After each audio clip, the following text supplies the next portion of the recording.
So 1946 was the first year that Ajahn Chah spent as a forest monk in the forest monastery at Kawangkot in Lopburi province in central Thailand.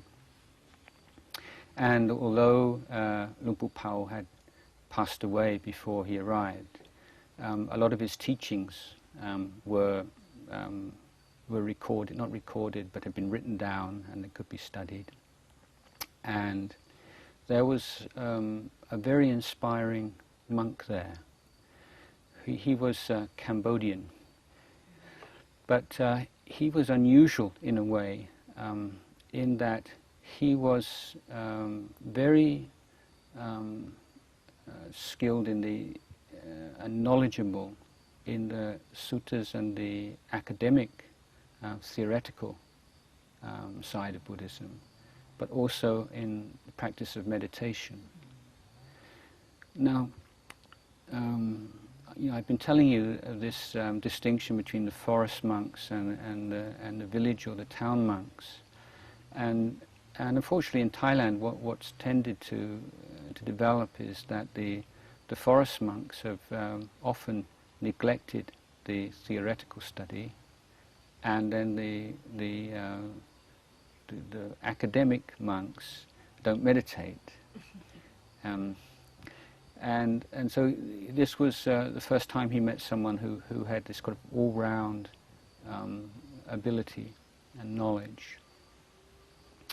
And I told you also that Ajahn Chah was very interested in the monk's discipline. And he would often go and speak with this monk and ask questions about more difficult points of the Vinaya discipline.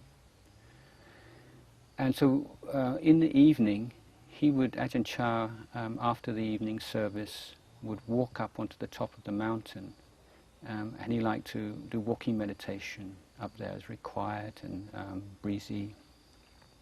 So it was late at night, and he was walking up and down, when he heard the sound of someone coming up the mountain. Of course, in those days, people didn't have torches, and so he was stumbling up in the darkness and quite dangerous.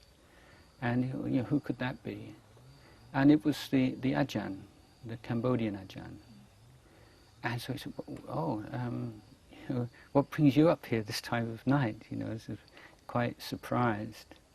And the Ajahn said, when you asked me that question today, I gave you a wrong answer. I just don't want you to have that misunderstanding overnight, because who knows what could happen. Either one of us could die, anything could happen, and it would be terrible, if you were to die or something, were to carry this away with you and never to have it. Ajahn Chah was just so impressed that he had that kind of scrupulousness and that kind of, it gave that kind of importance. Also that, he had that sense of the uncertainty of our life and how we can't take anything for granted, and that he would walk all the way up the mountain. It was, he was so sincere about it, and this was so he would tell his monks about this very frequently, as it give him as a good example of the kind of attitude towards study and the responsibilities of a teacher as well. So one other thing that happened during that Pansa was he had this experience with the Pi'am. Do you know what Pi'am are? Yeah, Pi'am. Have you ever had Pi'am experience? Yeah. Really? Okay. Well, Pi'am, Pi, as you know, means ghost. But I think Pi'am is kind of like a special kind of experience. Many people have it. And I think if you lay on your back sometimes, maybe it's indigestion, maybe it is some kind of pee, but I've had this experience, you just have this feeling of this heavy weight weighing down on your chest, so you can hardly breathe. But it's not just like a physical thing. You have this sense of like evil and like something really nasty, and it's pushing you down. It's very frightening.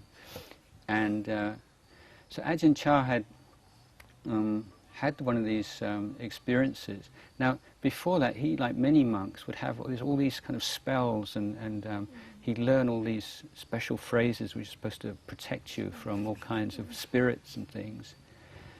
But this was he had this experience, but then he found that for the first time, instead of thinking of all his spells and things, he just thought of like Buddha, Dhamma and Sangha, and just fought with his fear and until the experience passed away. And so that was also important to him, and in really strengthening his faith in the Buddha, Dhamma and Sangha, where you don't have to have all these kind of spells, just try to recollect the Buddha, Dhamma and Sangha.